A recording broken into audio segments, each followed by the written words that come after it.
Little Lucy Lockhart ran from her daddy's frying pan. The forest of 1,000 legs killed her and then laid their eggs. That's a jump rope rhyme my classmates used to sing on the playground in elementary school. It's really fucked up that they sang that because Lucy Lockhart was a real person we attended school with. She vanished when we were in 2nd grade, so we must have been around 7 years old. The rhyme was loosely based in truth, in that the official story was that Lucy Lockhart did in fact vanish into the Lockhart Wood 50 yards from her father's Robert's house. But he wasn't chasing after her brandishing a frying pan to beat her with. I was too young at the time to understand what was happening, and it wasn't until much later that my mum actually explained it to me. It wasn't a particularly shocking story, just sad. I remember the day Lucy went missing, at least the first day she didn't come to school. It was Monday. She went missing the Friday before. My mother told me it was a few days before Lucy's 7th birthday and that Lucy had asked her father if she could have a birthday party at the house. I remember that. Lucy and I had been in the same group of friends, and I remembered her telling us that she was going to ask her dad about having a birthday sleepover. I especially remember being annoyed that she wanted it to be a sleepover because I was the only boy in the group and was never allowed to sleep over with them. I was still excited at the prospect of a party though, as we all were, because we knew her father Lockhart Jr. was a retired entomologist. We just called him the Bugman, and had lots of pretty reserved specimens like butterflies and beetles, in cases that Lucy would sometimes bring in for a show and tell. Anyway, according to my mother, Lucy asked her father if she could have a sleepover for her birthday, and he said no, because she was going to spend her birthday at her mother's house while their house was being fumigated. It was a normal enough reason for a 6-year-old to cry and storm out of the house, but running into the Lockhart Wood was a bad idea for any person of any age without the proper equipment. Here's the thing about the Lockhart Wood. Some people call it the Forest of 1,000 Legs, presumably to make it sound creepier than it already is. It doesn't need help. There are roughly 4,000 species of spider in America, and the Lockhart Wood is a phenomenon on its own in that it's home to all of them. Not only that, but there are documented populations of some spiders previously thought endemic only to certain countries, such as the Goliath bird eater, a couple of funnel web spiders, and some species of peacock spiders. There's that myth that says you're never more than 3 feet from a spider at any given moment. In this forest, it's not a myth. It's filled to the brim with spiders. I think at this point, it goes without saying that if you're arachnophobic, this story is not for you. The forest is naturally of great interest to biologists and arachnologists, but Lockhart Wood is private property, and restricted guided access to the forest was hard to come by even before Lucy Lockhart's disappearance. Afterwards, nobody could go in. Obviously, anyone could get into the forest if they wanted to. It's not fenced off or anything, but there is a steep fine if you're caught trespassing, and nobody's exactly clamoring to delve into a forest full of venomous spiders anyway. You need the right kind of boots, clothes, gloves, first aid kits, and knowledge of the forest to step past the tree line. The most common spiders at the edges of the forest are jumping spiders, various wandering spiders, and orb weavers. Most people who emerge from the forest have a number of banana spiders clinging to their hair and jackets, startled by the destruction of their webs. If visitors are allowed deeper into the forest, the spiders get bigger and they lurk on the ground. According to my mother, Robert Lockhart Jr. lived with his father in that house for a long time. They were a father and son duo of entomologists from Alabama, but Robert Lockhart Sr. had a focus on arachnology. He had bought the house and the forest especially for its spider population, which also made it super affordable, and he usually worked from home. Robert Lockhart Jr. did a lot of work at a university 3 towns over. He married a professor there who taught evolutionary biology, and the three of them lived in the elder Robert Lockhart's house until Robert Sr.'s sudden passing during a study on tarantula hawks. Lucy Lockhart was born a year later, and Robert Jr. was able to retire from teaching and live as a stay-at-home dad, with Lucy's mother continuing to teach at the university. He still worked collecting and preserving specimens, mostly butterflies and moths, and he had some reports published in the entomology scene, and very, very rarely led guided tours around parts of Lockhart Wood for a price. My mother only got to know Robert Jr. once Lucy and I became friends. She said he didn't talk to her about the forest very much. She got the feeling that he was afraid of it. When he and his wife divorced, my mum suspected part of their irreconcilable differences was Lockhart Wood. She never really pried into it. After all, she and Robert Jr. only spent time together because Lucy and I spent time together. Although I remember hoping they would get married so that Lucy and I could become brother and sister. Robert Jr. hated the forest he owned, and he made sure that anybody who stepped foot into it dressed and prepared for the occasion. Which is part of the reason why my mother never believed he killed Lucy when he was the prime suspect in the investigation. When Lucy ran off into Lockhart Wood that evening, my mum said that Robert Jr. gave chase without hesitation, in socks, sweatpants, and a t-shirt. He must have received a dozen bites of varying severity the second he went in. He was in there for 4 hours. My mum was working a night shift at the hospital when he was brought in, delirious and swollen all over. There was no telling how many bites he had received, and to this day, my mother doesn't know how he survived. He needed antivenom that no hospitals in the United States could offer, and when he had dragged himself back home after desperately searching for Lucy in the forest, he could only self-administer so much. Maybe luck and a developed resistance was what saved him. He lost both legs below the knee, but he survived and lives. From what my mum could gather in the weeks following Lucy's disappearance, the investigation was chaotic. Search teams entered the forest, but they never spanned it all. 2 officers on the initial search team were bitten by what was most likely a Sydney funnel web spider, and unfortunately they both died. After all, the Sydney funnel web spider is otherwise found only in Australia. We don't have that antivenom at the ready here in the States. Anyway, the search of the forest lasted maybe a week before branching off elsewhere. My mum says they couldn't, maybe wouldn't, search the whole forest.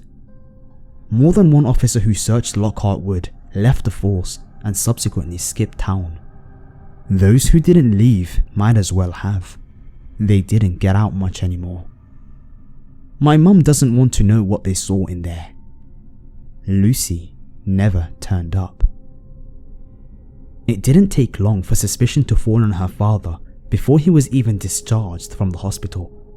My mum says that there was a point when he was handcuffed to his hospital bed, even though both of his legs had been amputated. For a while, she couldn't tell if he was totally lucid because he would spend hours sobbing. That forest got her.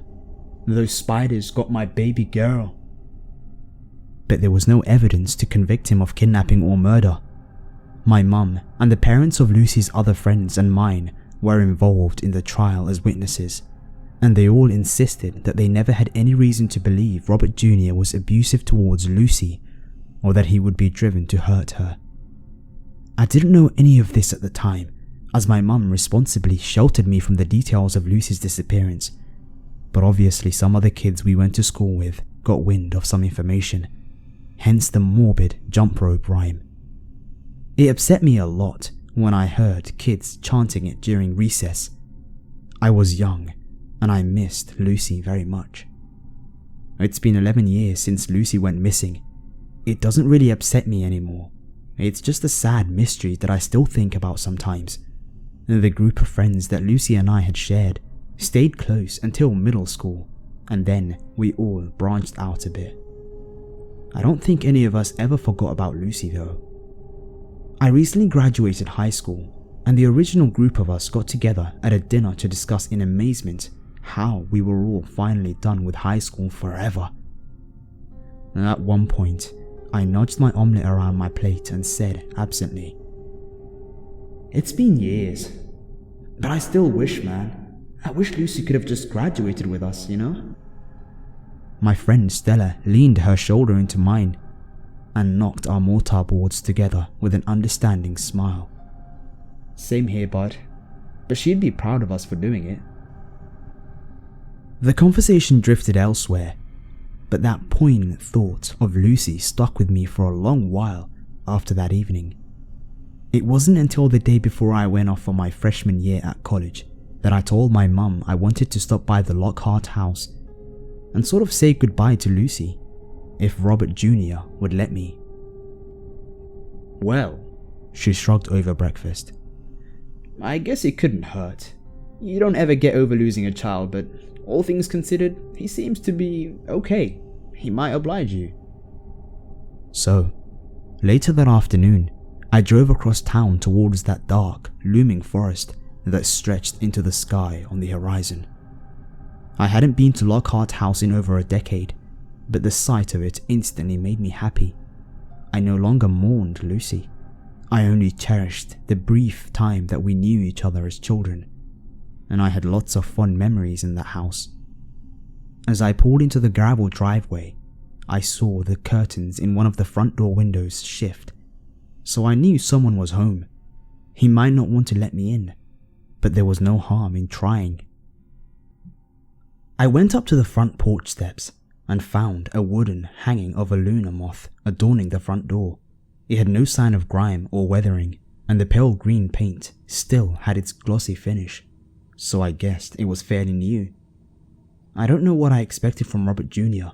Maybe that he was too far gone after the loss of Lucy that he wouldn't bother decorating anything, but it had been more than 10 years, and recovery is possible. I knocked and he answered a few moments later, frowning curiously at me from the gap in the door. "Hey, Mr. Lockhart. I floundered a little, stupidly, because I hadn't planned on how I was going to talk to him. "I'm Aaron Levinsky. You know my mum Jane at the hospital." The door eased open a bit more, his face relaxing with recognition. "Jane's boy, yes. You were one of Lucy's little friends, weren't ya? Come in, wipe your feet." "I'm surprised you remember we were friends," I admitted, stepping inside and wiping my feet on the floor mat. It looked like a monarch butterfly. "I remember all of you kids," Robert Jr. said with a wave of his hand, leading me inside. His prosthetics clicked on the linoleum. "It was Lucy, you, Stella. There were 2 other little girls named Hannah, wasn't there? You were the one that cried a lot, because you never got to stay for sleepovers." "Yes, sir, that was me," I said, embarrassed. "You gay, son?" It was a startling, straightforward question, tossed over his shoulder as I followed him into the house. There wasn't anything accusatory in his tone. I didn't feel discriminated against or anything, so I said yes. He grunted. "I knew you'd be fine to sleep over with the girls. Could have spared you a lot of crying and whining." He took me past numerous framed bug specimens as we made our way to his living room. It was a big room, cluttered with bookshelves and workbenches with papers strewn about. Dozens of terrariums of various sizes dotted the room and lined the walls like trophy cabinets. The only gap where the den opened into a kitchen. A bright desk lamp illuminated the whole room, and the light bounced off of a magnifying visor, headset, and a laptop screen.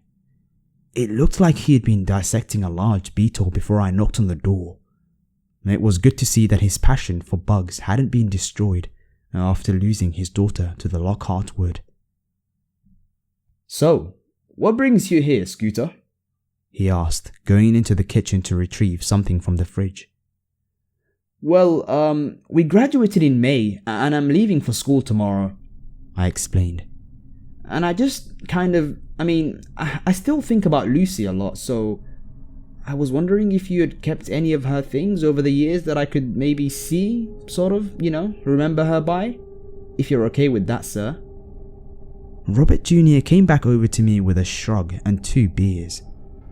He said, Ain't much a little girl has to her name, but hello kitty bed sheets and beanie babies. Oh man, beanie babies? I couldn't help but grin in the memory. That was always my go-to gift. I gave her a bunch of mine. What? You want it back or something? Off my startled look of chagrin, he chuckled and handed me the second beer. I'm messing with you, boy. Her room's this way. He led me down a long, familiar hallway down which Lucy and our friends and I had sprinted recklessly over a decade ago. I recognized a few framed insect specimens that we had knocked from the walls in our rough housing fit.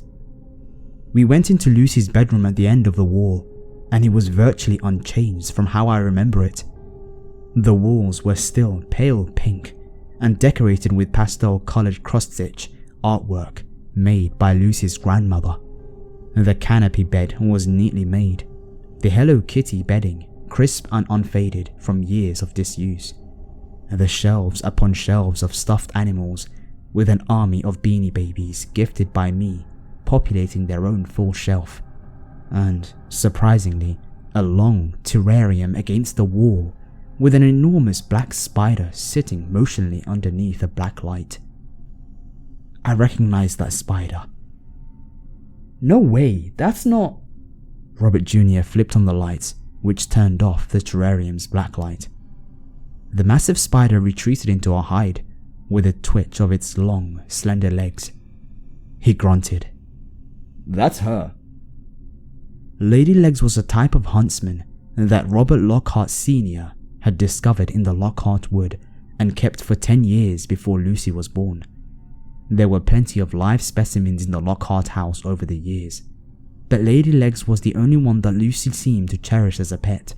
Robert Lockhart Jr. had said in the past that some tarantulas can live up to 25 years old, but Lady Legs wasn't a tarantula.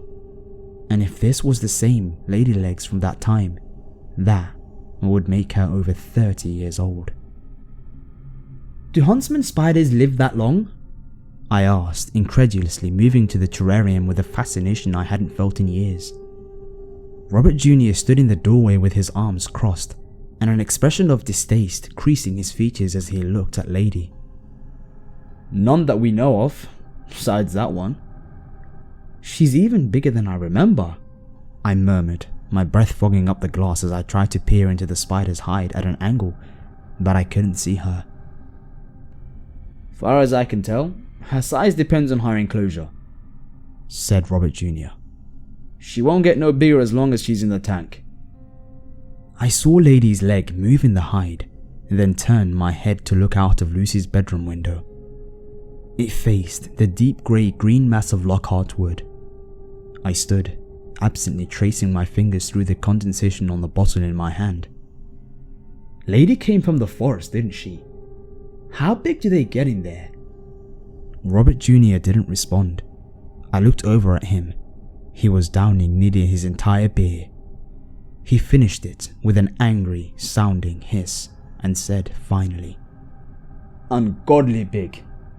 Anyway, take your time in here. Do what you want. Look at what you want. I'll be down the hall. Okay, thanks.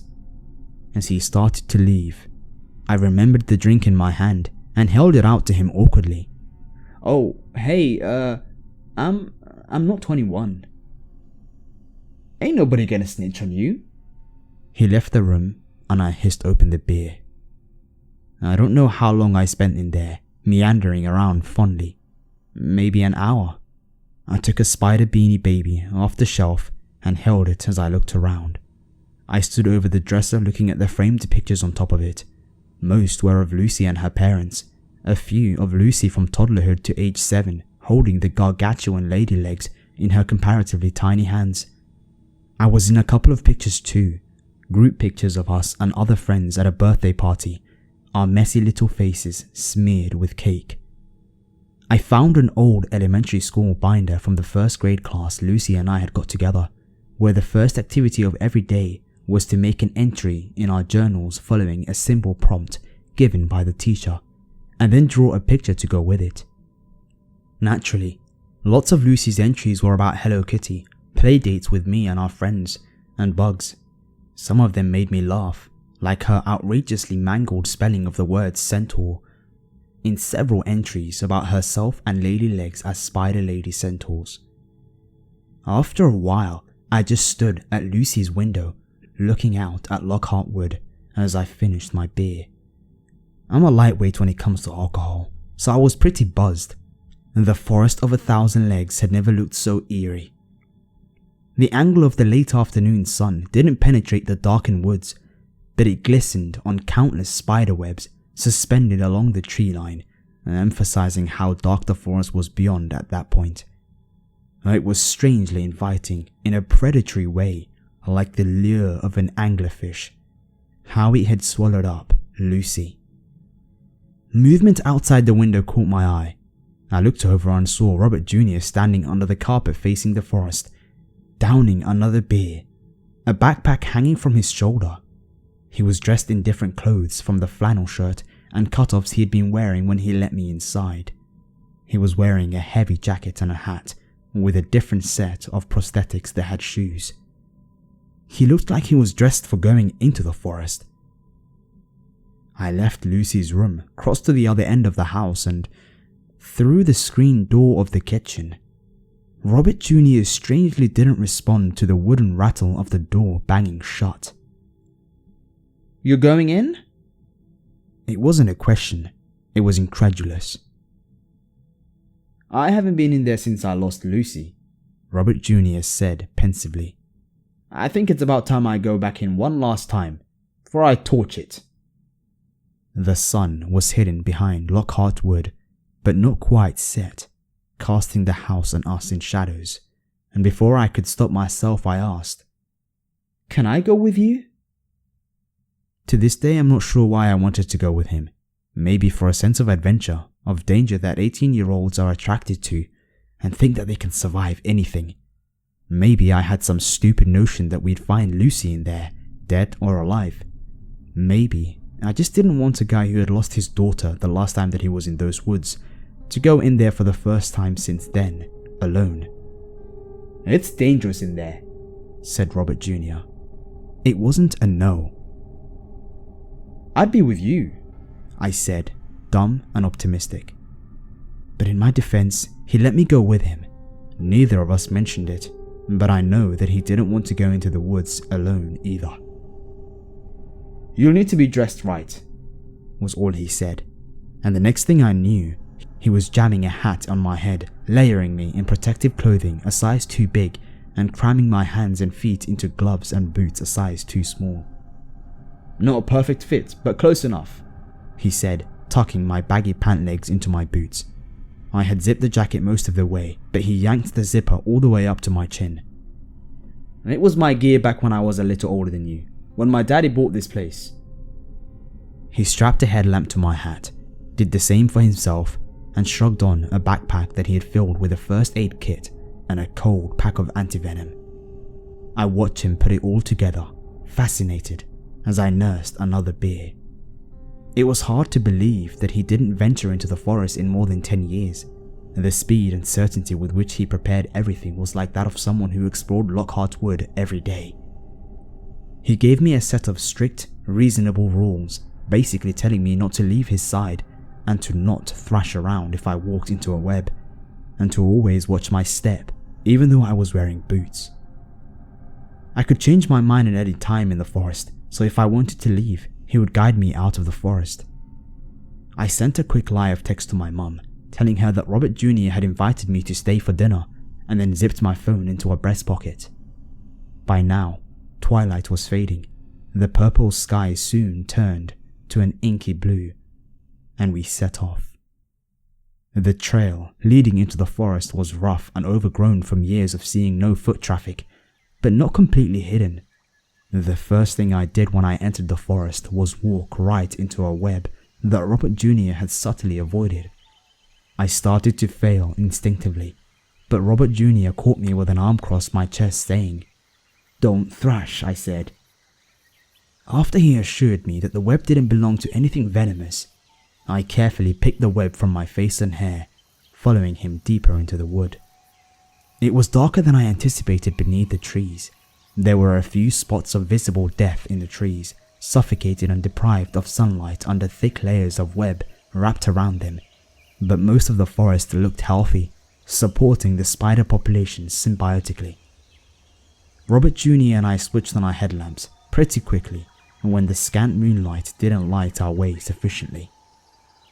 I looked down at the ground, casting a wide circle of light at my feet, and immediately froze in place, my skin crawling horribly.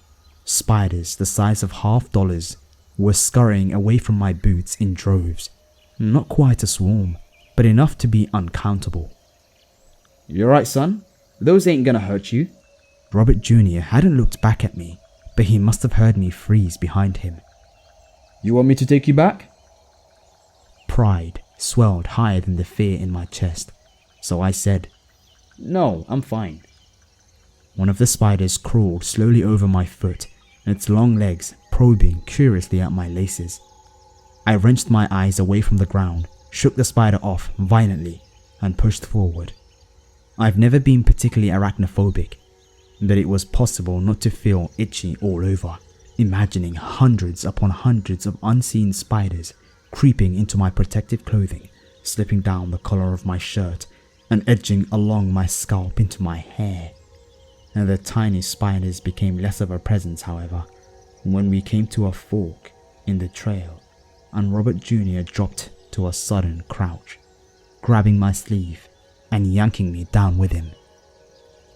"Look at this," he whispered, his headlamp fixed on a spider not 2 feet away from us.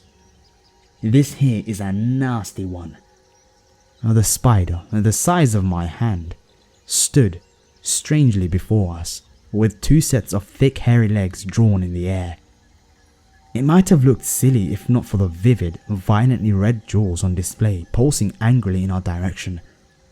Worse still, the spider continued to move, swaying gently with its throbbing fangs almost obscenely, inching infinitesimally closer with its side-to-side motions.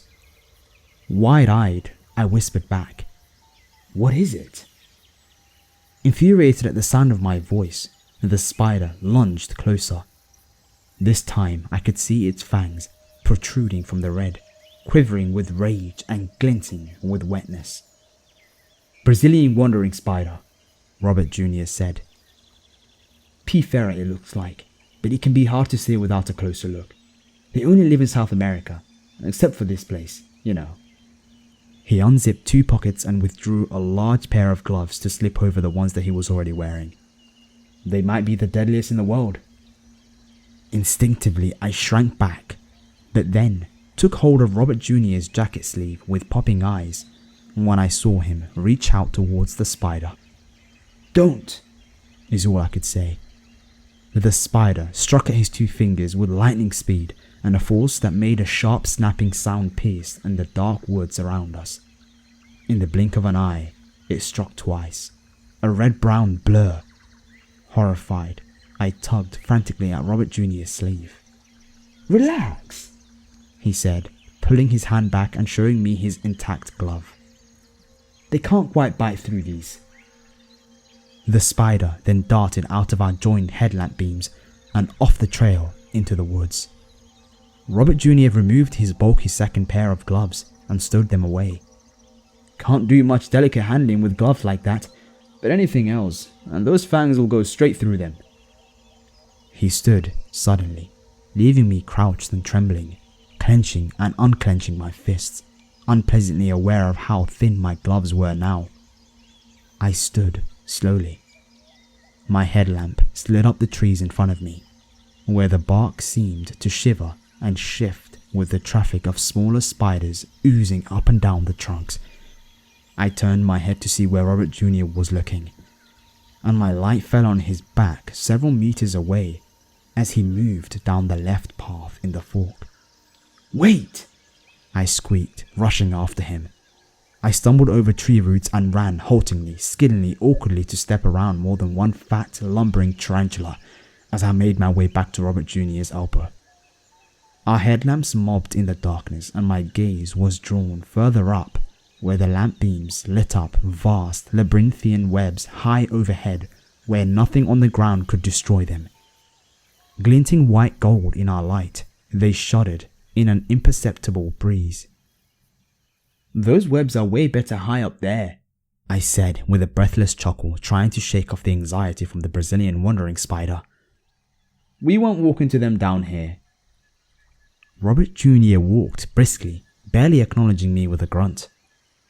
While I looked around me, casting my headlamp's light to and from, Robert Jr. hardly moved his head, focused steadily on the twisting path down which he led us.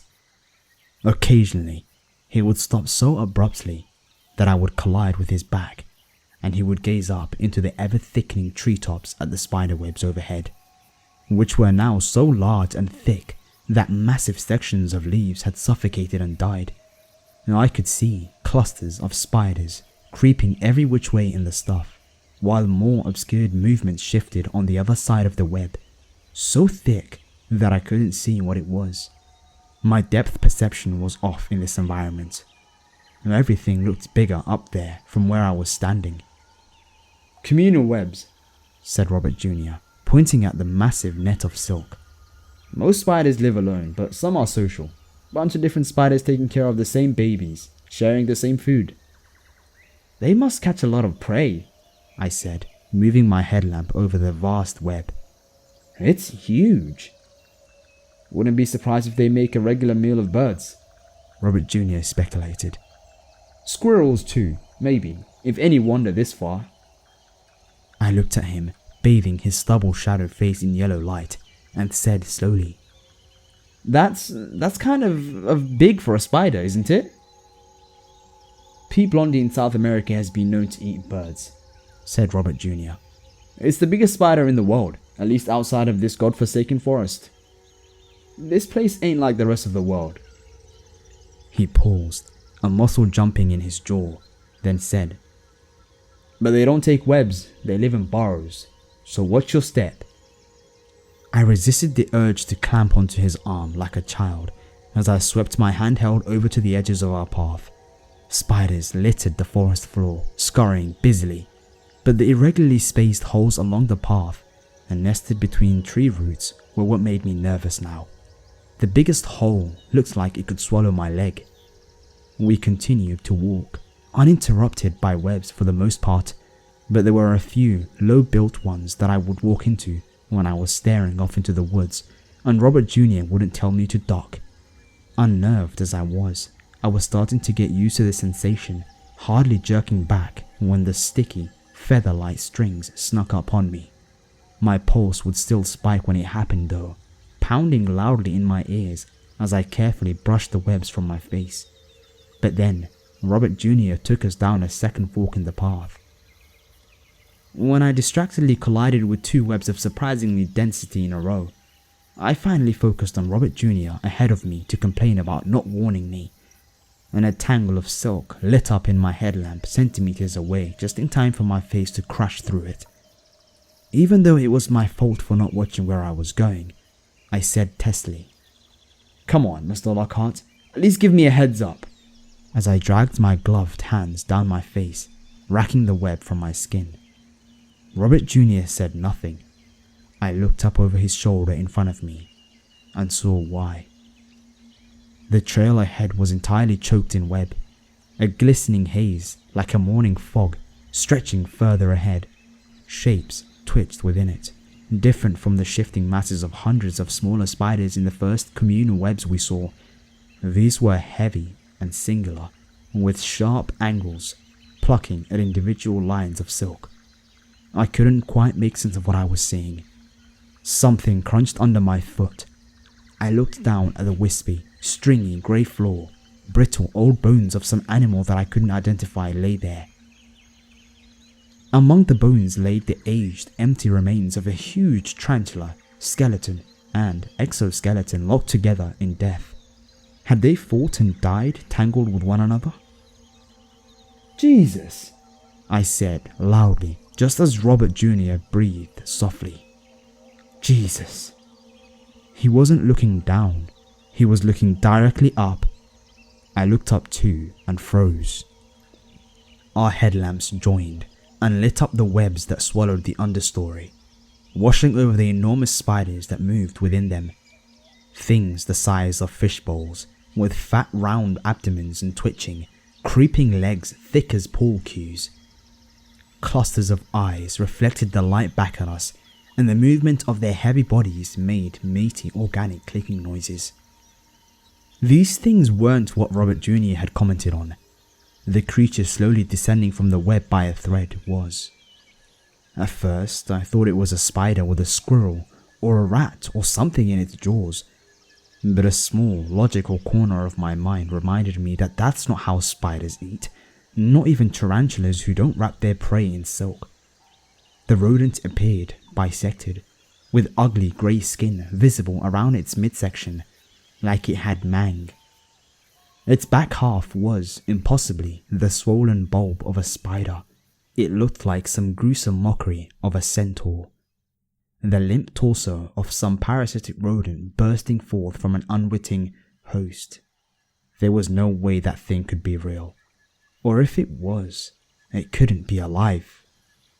But the thing's spin interest kept pumping a hardy silk line, two spindly back legs touching at delicate tips as it worked its way down, and the rodent's head twitched, and its furry front legs extending, paws grasping. I saw its face, a squirrel with too many beady black eyes extending up the front of its head, blinking gummingly down at us. I could see its long yellow teeth as its mouth lolled open. I was distinctly aware of my body moving, weakly grasping Robert Jr.'s jacket sleeve and yanking on it. His voice sounded very far away as he muttered, "What the fuck?" Movement in the corner of my eye somehow managed to pull my attention from the abomination above us. My eyes were drawn down to the edge of the trail on which we stood, and for a moment I thought the ground had dipped down an embankment and we were simply elevated on the path. But I soon saw that it was a massive hole in the ground, a burrow. I continued to tug mechanically on Robert Jr.'s arm. What the fuck?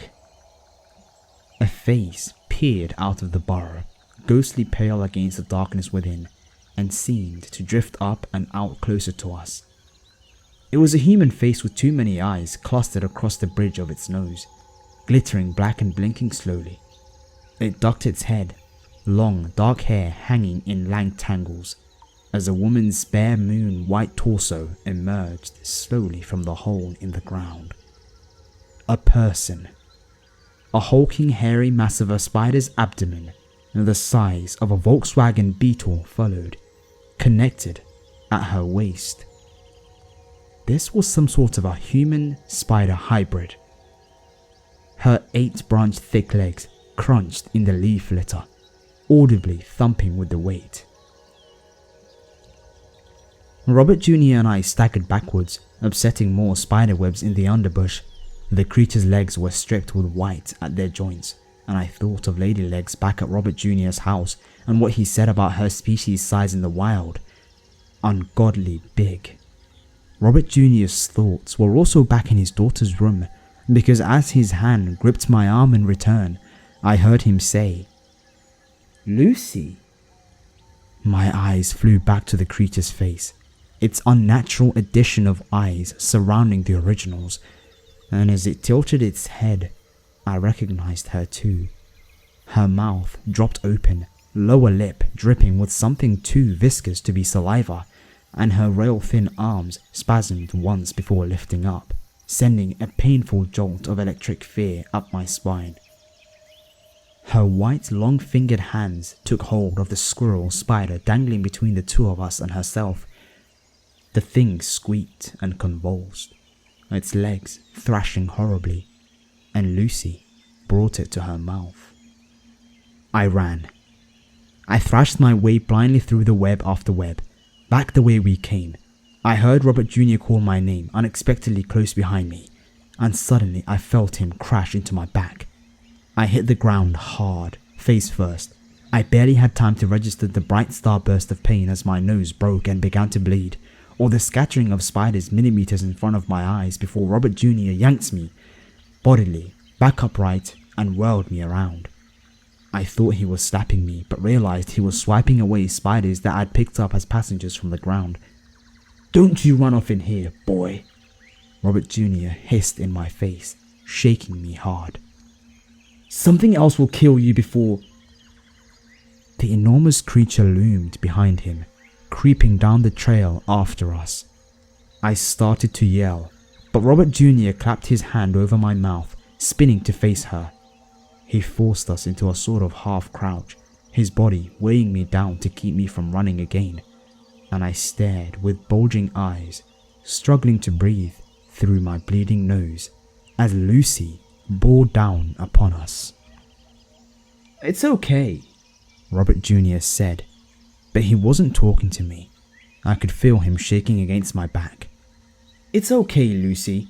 You're okay." She came closer, the precise movements of her vast spider body in stark contrast against the limp, feeble movements of her human torso. Her face seemed alert, even with the 6 bleary eyes that looked infected in their unnaturalness. But her arms hung listlessly at her sides, her posture hunched. Venom, blood, saliva flowed slowly down her chin. All that remained of the squirrel spider. I could hear her breathing, see her pale throat throbbing as she swallowed. "That's a good girl, baby," said Robert Jr., his voice low and soothing despite his violent trembling. "Daddy didn't know you lived here, Lucy. We didn't know we'd see you here. You did such a good job here all by yourself, didn't you, baby? Daddy's proud of you." He was slowly inching us back as he spoke nonsense to the thing in front of us. The spider shifted minutely, almost moving after us, but not quite. Lucy's dark, wet mouth drooped open, in a voice that sounded like wind in dead leaves. She hissed, "Daddy?"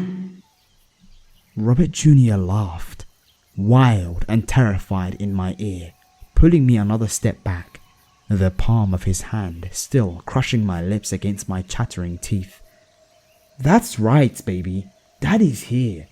Daddy didn't think he'd see you all grown up in these woods, huh, baby? Good girl, Lucy." She didn't move after us as we backed away, although her eyes followed us with laser focus. Again, her voice hoarse and vacant.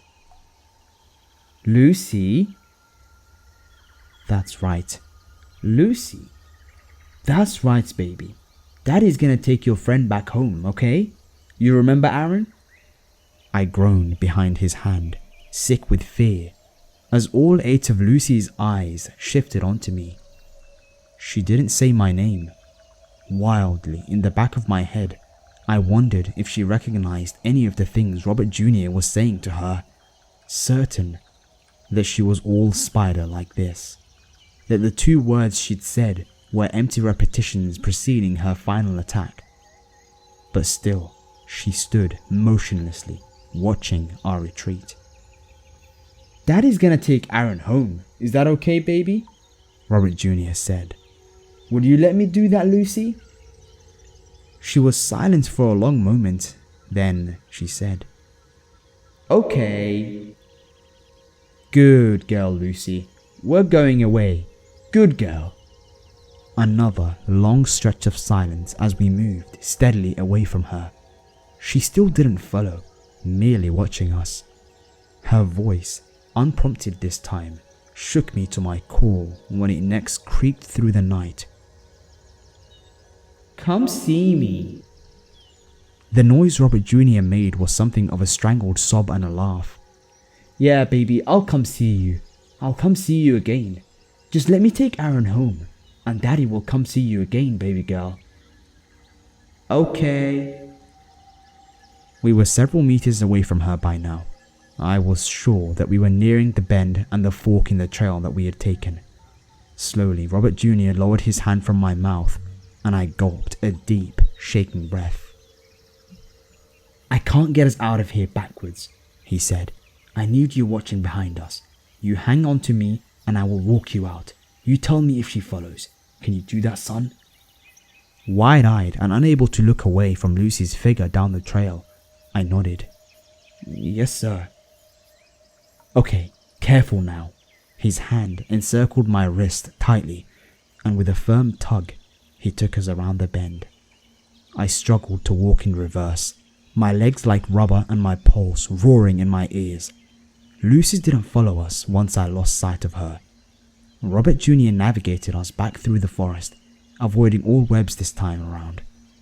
I don't know how long it took us to get out of the woods. For all I know, it took us days, but eventually we broke through the tree line, and the unobstructed moonlight was blinding. I felt separate from my own body as I brushed harmlessly jumping spiders and orb weavers from my hat and jacket. Distantly, I heard Robert Jr. chuckling weakly. I turned around to look at Lockhart Wood, almost casually. I leaned over and threw up on the grass. A few yards away, Robert Jr. did just the same, coughing and laughing harder when he was done. Fuck, he gasped, hands on his face. I watched him stagger and fall heavily onto his ass, giggling like a maniac. Dazed, I went over to see him and sat beside him on the grass and staring at the forest. I spat remnants of bile on the ground between my knees. I fumbled with my headlamp, turned it off, and threw my hat aside. I peered at Robert Jr.'s tear-streaked laughing face, vaguely concerned. I can't tell if that's good laughter or bad laughter.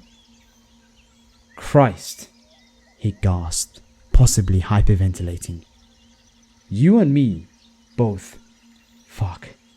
He pressed 2 fingers to his neck, checking his own pulse. What are you gonna do now? I asked weakly. Shit, Scooter, I don't know. Probably visit my daughter every now and then. Damn. He scrubbed his hands over his face, groaning deeply. My head swam. I flopped backwards, staring at the night sky. The stars looked like white little spindlings. I thought suddenly of my mother back at the house, and for whatever reason, all I could think to say was, Hey, so I was thinking, you should give my mum a call sometime. She's not seeing anyone. I don't remember getting home that night. I don't remember getting settled on campus the next day, but I think I'm going to change my major to biology. I'd like to see Lucy again, and I think maybe a study in arachnology might be a good place to start.